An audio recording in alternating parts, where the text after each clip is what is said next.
Bismillahirrahmanirrahim. Assalamualaikum warahmatullahi wabarakatuh.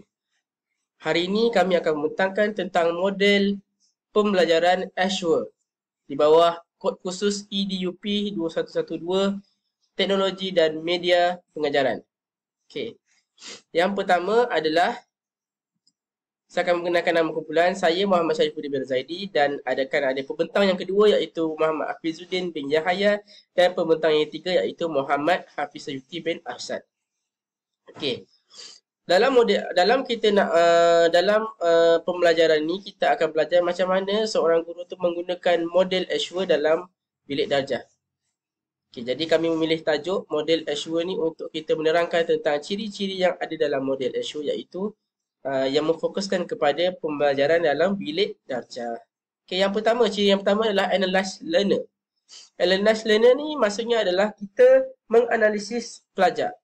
Sebagai seorang guru yang baik, kita perlulah menganalisis pelajar kita bertujuan untuk kita mengenal pasti pelajar kita dari segi umur, latar belakang sosioekonomi dan lain-lain.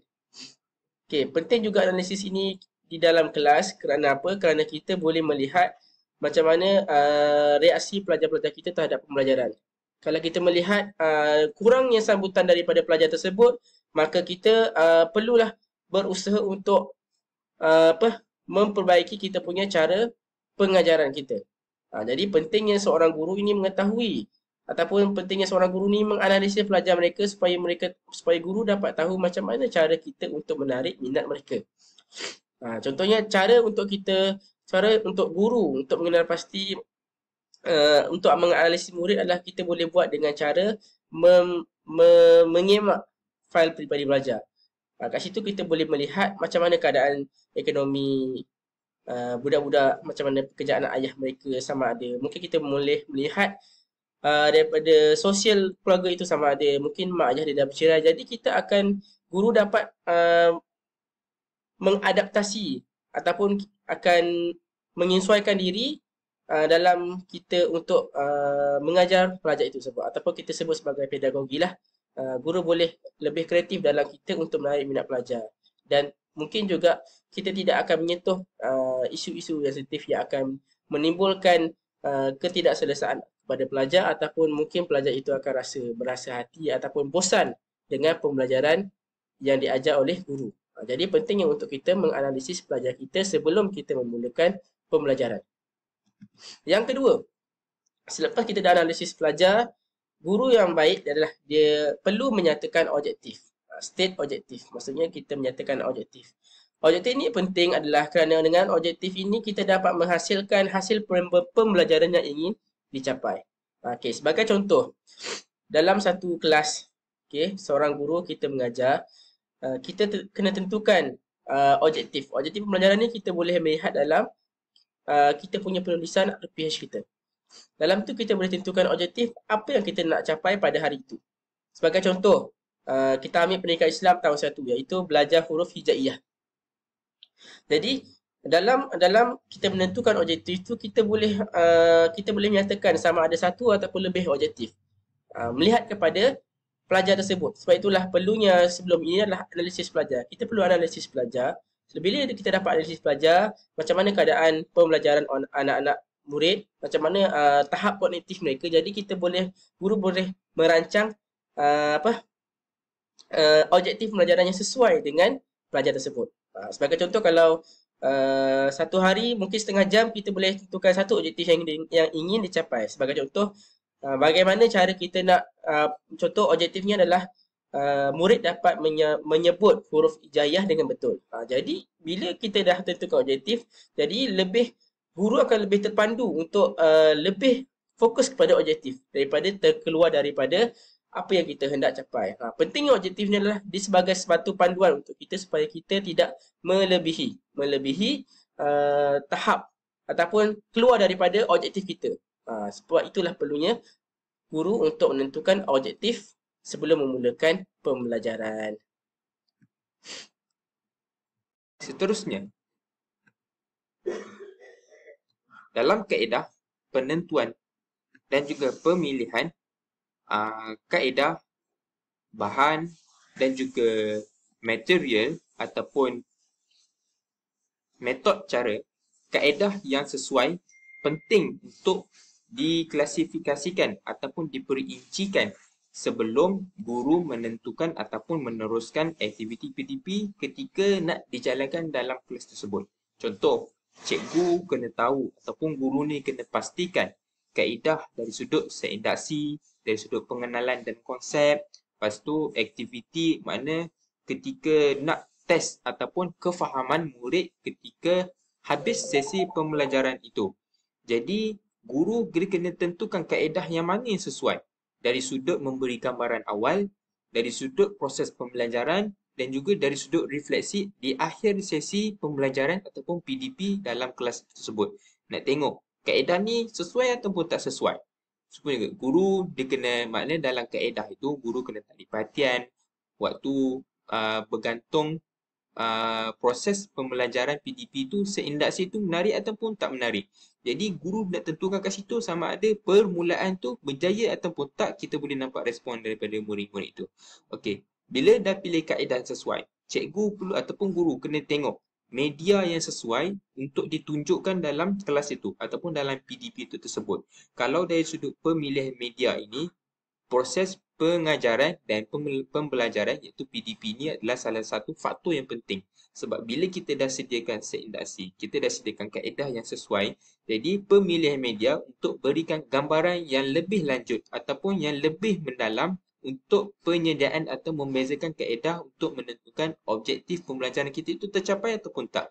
Jadinya, pemilihan media kat sini merupakan salah satu faktor yang utama.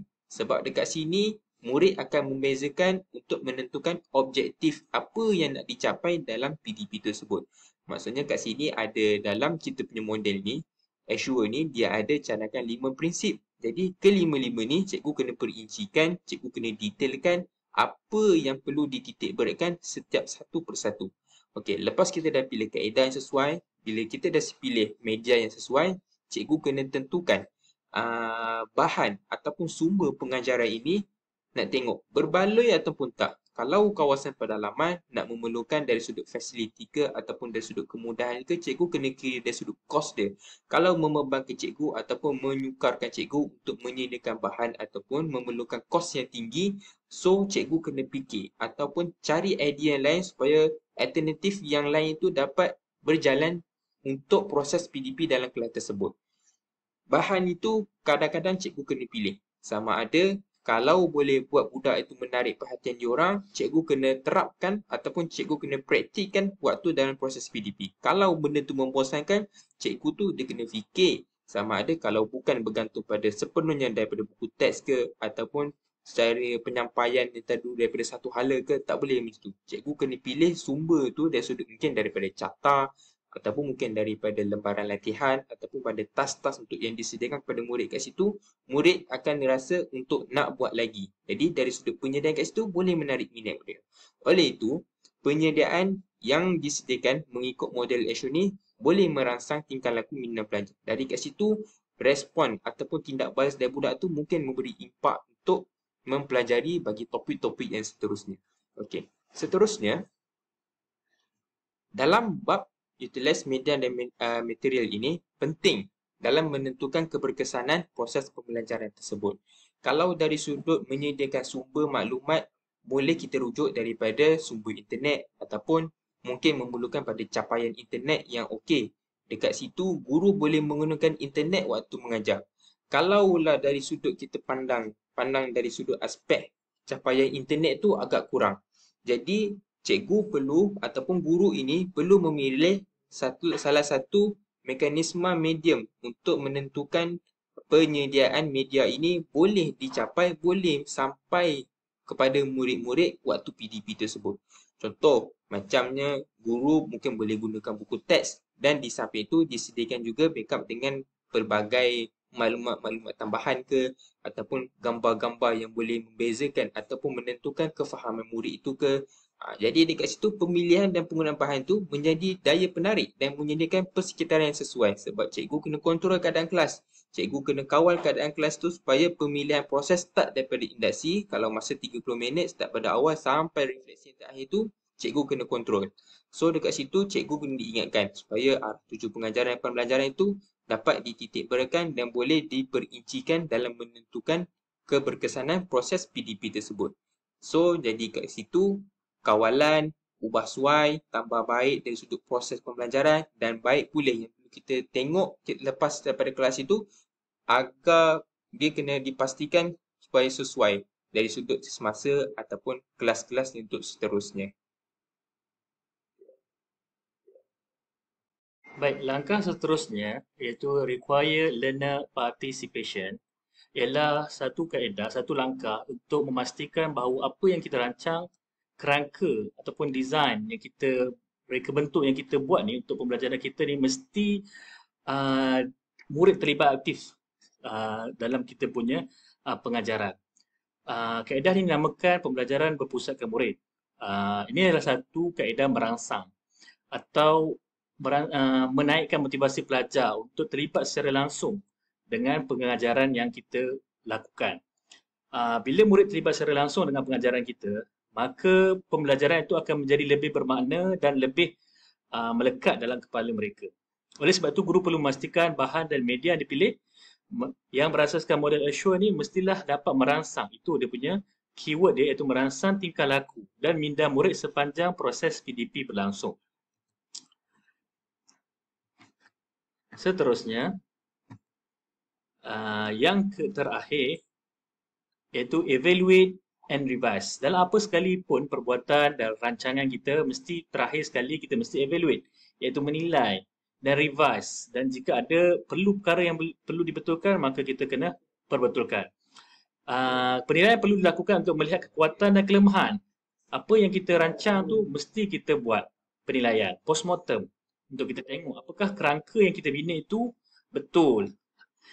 Kalau apa yang kita buat itu nampak tidak membuahkan hasil, maka kita boleh kita buat simulasi dalam kumpulan-kumpulan yang grup yang lebih kecil, dan daripada situ kita menerima kritikan, kita tengok apa yang kita silap dan kita buat balik.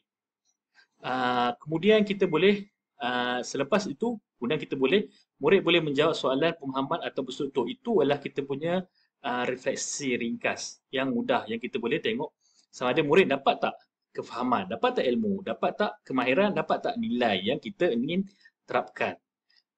Dan terakhir sekali, iaitu kesimpulan kita, bolehlah kita lihat kesimpulannya adalah model Assure ini mempunyai asas yang kukuh dijadikan panduan pembinaan bahan media. Bagi kami, penggunaan model Assure adalah model yang terbaik yang kita lakukan, yang kita boleh buat, kita boleh gunakan dalam bilik darjah. Model ini bukan sahaja memberi panduan kepada guru dalam pengajaran-pelajaran, malah ciri-ciri yang terkandung dalam model ini mampu mengubah tanggapan pelajar terhadap proses pengajaran dan pembelajaran yang selalu diperkatakan sebagai bosan. Baik, sekiranya model Assure ini digunakan pakai sepenuhnya dalam penyediaan dan membina bahan media untuk pengajaran-pelajaran, sudah pastinya murid akan sentiasa menunggu akan kehadiran guru-guru itu. Sebab mereka tahu pembelajaran itu akan menjadi fun learning dan deep learning untuk kita untuk mereka amalkan dalam kehidupan mereka. Sekian penerangan daripada kumpulan kami, Hafiz, Syarifuddin dan Hafizuddin. Sekian, terima kasih.